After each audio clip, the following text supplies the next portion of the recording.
Kylian Mbappe ya saka hannu a kan yarjejeniyarsa ta komawa Real Madrid daga Paris Saint-Germain idan yarjejeniyar kwantiraginsa ta ƙare a 30 ga watan Yuli. Cikin watan Fabrilun, ɗan wasan tawagar Faransa ya amince baka da baka da cewar zai koma Spaniya.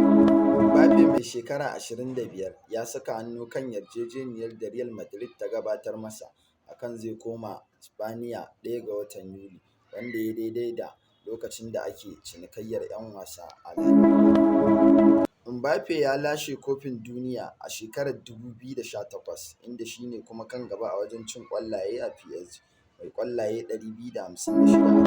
Mbappe ya amince da yarjejeniyar da suka yi da Real Madrid, inda kwantiraginsa zai fara a shekarar 2024 zai ƙare a shekarar 2029. Zai dinga karɓar Euro miliyan 12.8 a kowace kaka, da ƙarin ladan Euro miliyan 128 da za a biya shi a shekara biyar, sannan sun ce zai riƙe kuɗin tallace-tallacensa.